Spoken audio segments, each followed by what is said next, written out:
E aí galera, tudo bem com vocês? Tranquilo? Hoje a gente vai falar a respeito de um assunto a qual a gente tratou no início do ano passado, que eu creio que foi uma virada de chave na nossa vida, do nosso entendimento, em relação ao chamado de Deus para a nossa vida. Por que eu decidi falar disso nesse tempo? Porque a gente tem passado por um momento a qual as nossas reuniões foram privadas de acontecer ao público. Daí pode ser que a gente pense, eu não estou desenvolvendo o meu chamado nesse tempo. Então imagina só, eu não sei qual o teu entendimento que você tem a respeito de chamado, mas por muito tempo que a gente viveu e que muitas vezes causou um certo peso em nossa vida, era a gente pensar que a gente tinha sido chamado para fazer alguma coisa. Não que nós não fomos. Espero que você vai entender melhor. Mas a gente achou que sempre quando alguém chegava até nós e falava assim, qual é o teu chamado? A primeira coisa que vinha à nossa mente era em relação àquilo que a gente deveria fazer no corpo de Cristo, não é verdade?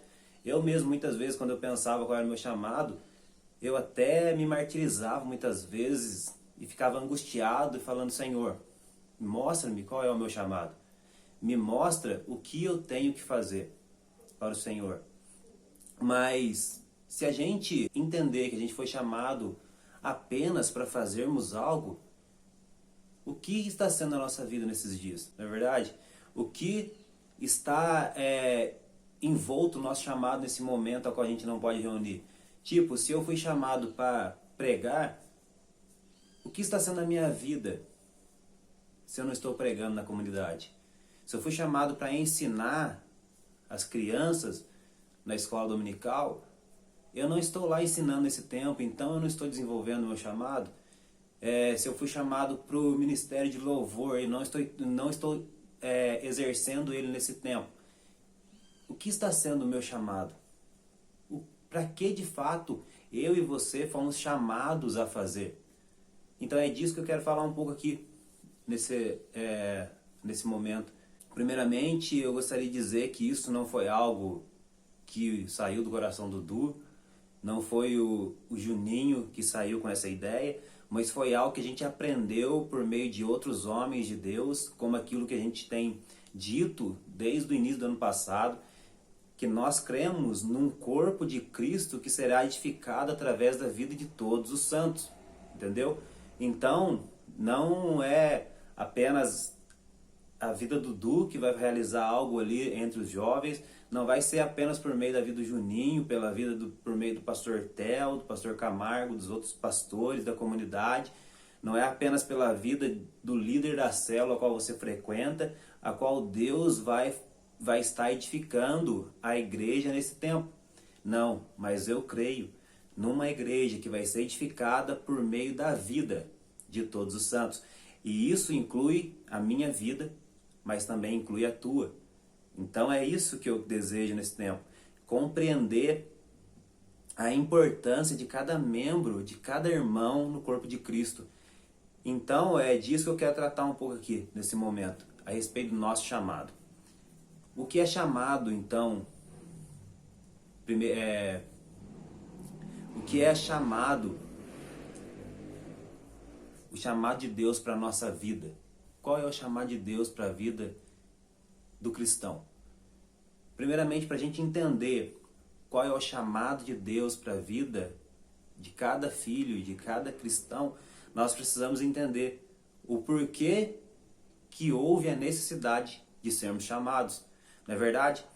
Porque se a gente foi chamado, é porque a gente estava fora do lugar onde era para que a gente estivesse para estar.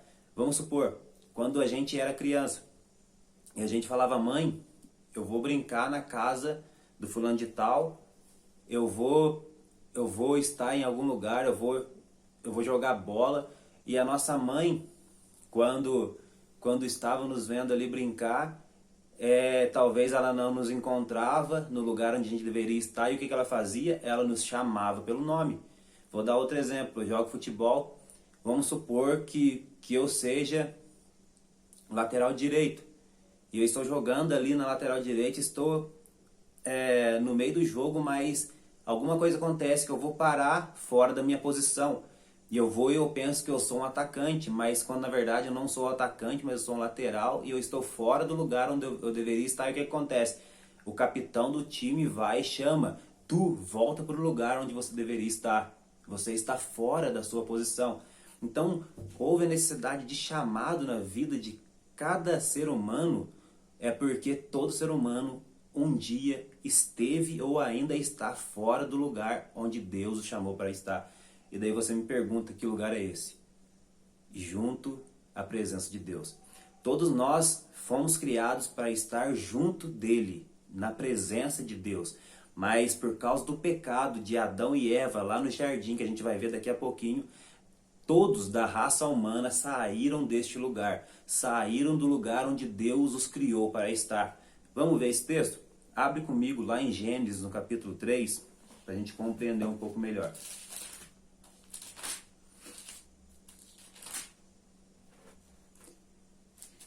Em Gênesis capítulo 3, nós vamos ler do verso 6 ao 9, que diz assim: Vendo a mulher que a árvore era boa para se comer, agradável aos olhos e árvore desejável para dar entendimento, tomou-lhe do fruto, e comeu e deu também ao seu marido, e ele comeu. Abriram-se então os olhos de ambos, e percebendo que estavam nus, coseram folhas de figueira e fizeram cintas para si. Quando ouviram a voz do Senhor Deus, que andava no jardim pela viração do dia, esconderam-se da presença do Senhor Deus, o homem e sua mulher, por entre as árvores do jardim. E chamou o Senhor Deus ao homem e lhe perguntou: onde estás? Então a necessidade do chamado na vida de cada cristão, de cada ser humano, foi essa. É porque um dia, por meio do pecado de Adão e Eva, e por meio do pecado de um homem, todos também pecaram. Ou seja, no pecado de Adão, eu me desliguei de Deus, você desligou de Deus, toda a humanidade está carecendo da glória de Deus. Todos estamos afastados de Deus por causa do pecado de um homem. Então, o pai, ele chega em determinado momento da história no jardim do Éden pela viração do dia e vê que Adão não estava no lugar onde ele deveria estar. E por que Adão não estava no lugar onde deveria estar? Porque ele comeu, ele desobedeceu à ordem divina que era: você pode comer do fruto de todas essas árvores, mas da árvore que está no centro do jardim, não coma, porque do dia em que dela você comer, certamente você vai morrer. E o que acontece? Eva é seduzida pela serpente e come daquele fruto e dá também ao marido, e ele também come. E acontece que os olhos deles se abrem, eles olham um para o outro e vê que estavam nus. E quando eles ouvem a voz do Senhor que caminha pelo meio do jardim, eles se escondem. O pecado nos leva a afastar do Senhor. O pecado nos leva a esconder da presença daquele que antes era o nosso deleite, mas agora passa a ser uma ameaça. Por quê? Porque nós estamos diante de um Deus que está pronto a ser justo diante de todos os homens. E ele disse: no dia que você comer, você vai morrer. Então Adão e Eva tinham um deleite em Deus, um prazer de estar na presença de Deus, mas a partir do momento em que eles pecaram, aquele que era o seu deleite agora é uma ameaça. E isso vem sobre a mente de todo ser humano. Você pode perceber que quando Pedro também está pescando, em uma determinada passagem do Evangelho, e Jesus se apresenta a ele, ele pula no mar para se afastar de Jesus. O pecado, ele vai tentar nos afastar do Senhor constantemente. Mas uma coisa que nós devemos compreender é que o único que pode nos livrar do pecado é Jesus Cristo. E ele já fez isso naquela cruz por nós. A palavra de Deus fala que por meio de um homem, Adão, todos pecaram, mas também por meio de um homem, Jesus Cristo, muitos serão justificados. Essa é a nossa esperança e essa é a nossa alegria, que por meio de um todos se afastaram, mas também por meio de um todos agora podem se achegar ao Senhor. Esse é o chamado do cristão. Esse é o chamado para toda a humanidade. O Pai deseja que por meio de Jesus todos possam se voltar novamente a Ele e ter uma relação, um relacionamento novamente com Ele. Porque quando a gente compreende chamado apenas como serviço, nós cremos num Deus que nos chamou para trabalhar apenas. Mas o Pai, Ele nos chamou, sabe para quê? Para uma relação que vai muito além do que um trabalho. Sim, nós devemos fazer algo por causa da obra de Deus e por causa de tudo aquilo que nós vemos que Jesus fez por nós também. Porque Jesus, tendo uma relação com o Pai, Ele decidiu se entregar, ou seja, Ele decidiu fazer algo porque Ele entendeu algo na relação com o Pai e com o Espírito Santo. Então, nós iremos sim fazer muitas coisas, mas que nós primeiramente venhamos a ter o entendimento daquilo que vamos fazer por meio do que? Da relação com Ele. Então, o Pai nos chamou para uma relação e não apenas para um serviço. Amém?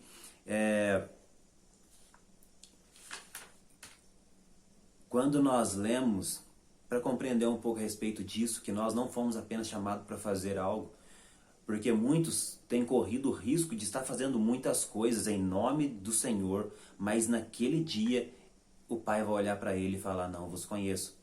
Vamos ler Mateus capítulo 7, para a gente compreender um pouco melhor a respeito disso?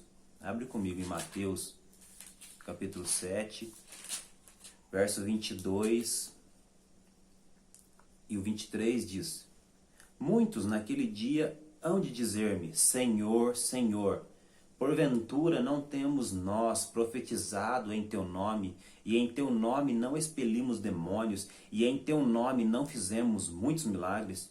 Então lhes direi explicitamente, nunca vos conheci.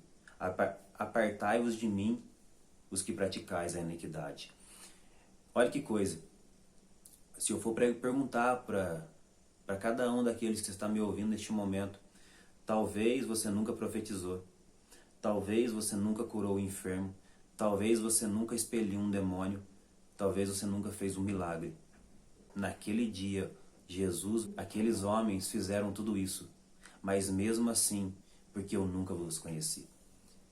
Sabe o desejo de Deus nesse tempo para cada um de nós?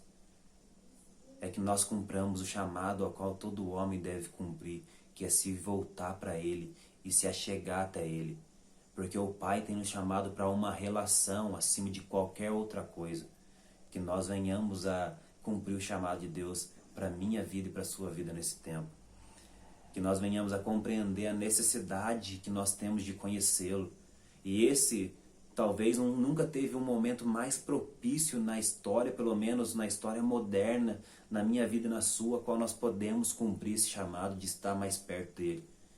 O mundo, alguns dias atrás, estava totalmente parado, muitas pessoas não estavam trabalhando, e você quer um momento mais oportuno do que esse na história da humanidade, onde nós podemos chegar até Ele e ter um tempo mais precioso com Jesus?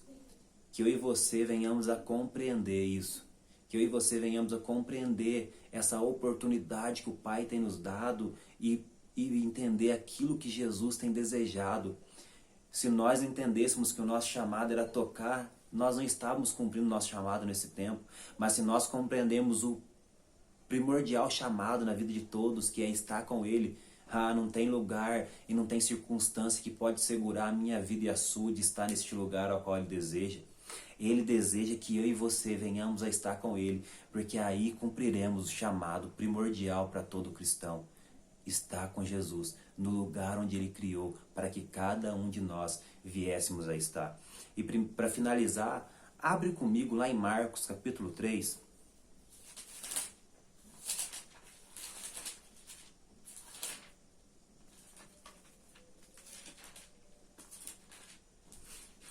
Em Marcos capítulo 3, o verso 13 ao 15, vai dizer o seguinte: Depois subiu ao monte e chamou os que ele mesmo quis, e vieram para junto dele. Então designou 12 para estarem com ele e para os enviar a pregar e a exercer a autoridade de expelir demônios. Olha que interessante, vamos analisar esses versículos? Depois subiu Jesus ao monte e chamou. A primeira coisa que o Pai vai fazer em nossa vida é nos chamar, porque nós estávamos longe e Ele deseja nos ter perto. os que ele mesmo quis, e vieram para junto dele. Então ele nos chama para quê? Para primeiramente vir junto a ele. Esse é o desejo de Deus para a minha vida e para a sua. Nos chamar para que nós venhamos a estar junto dele. E daí ele continua. Então designou 12 para estarem com ele. Olha a importância que Jesus dava para a relação. E para os enviar a pregar e a exercer a autoridade de expelir demônios. Olha que coisa, ele chama para estar com ele, junto dele, e aí sim, ele nos dá uma missão de fazer algo. Mas nós não podemos pular os processos da vida cristã. O problema é que muitas vezes, por muito tempo, eu mesmo estava fazendo muitas coisas para Jesus, mas eu não estava tendo relação com Ele. Eu não estava tendo um relacionamento profundo que me fazia conhecer o seu coração. E pode ser que você também por muito tempo estava vivendo isso ou ainda está, mas esse é o tempo ao qual nós devemos nos posicionar, irmãos, da maneira correta. Nós devemos primeiramente estar junto dele, perto dele, para depois começarmos a desenvolver algo para ele. Porque nós podemos estar fazendo muitas coisas, mas não agradando o coração de Deus, que é o mais importante. Quando nós lemos Mateus capítulo 4, no verso 18 ao 22, diz o seguinte, vamos ler? Mateus 4, 18 ao 22, vai dizer algo também muito legal. Caminhando Jesus junto ao mar da Galileia, viu 2 irmãos, Simão, chamado Pedro, e André, que lançavam as redes ao mar, porque eram pescadores. E disse-lhes, vinde após mim, e eu vos farei pescadores de homem. Olha que coisa. Jesus estava caminhando junto ao mar da Galileia, ele vê 2 irmãos e os chama, Pedro e André, e fala, vinde após mim, porque eu vos farei pescadores de homens. Então, o Pai, ele quer sim que a gente faça algo para ele, mas primeiramente ele quer fazer algo em cada um de nós, porque eu vos farei, eu vos tornarei pescadores de homens. Então, antes da gente sair pescando, o Pai quer trabalhar no meu e no seu coração. Quando nós lemos Romanos capítulo 8, verso 29, talvez, é o versículo que eu mais cite na Bíblia, nas pregações, também tem em Hebreus, quando a gente fala de fixar os olhos em Jesus. O Pai tem nos predestinado para algo. Ele tem nos predestinado para sermos semelhantes a seu Filho Jesus, o primogênito entre muitos irmãos. Então ele deseja primeiramente gerar em nós a imagem do Filho novamente. Gerar a imagem daquele que o agradou em todas as coisas. O Pai deseja ver em nós filhos que têm de fato um desejo de se relacionar com o Pai. Filhos que desejam se parecer a cada dia mais com o irmão mais velho, o primogênito, entre muitos irmãos. Ele deseja fazer com que nós venhamos a ser semelhante a Ele. E ter o mesmo desejo de estar com o Pai como o Filho Jesus desejava. Que isso possa virar uma chave no meu, como virou no meu entendimento, possa virar também no seu. Que nós possamos compreender o que de fato, o porquê a gente foi chamado. Nós fomos chamados para estar com Ele e junto dele. Amém? Glória a Deus pela tua vida e até a próxima, irmão. Tamo junto.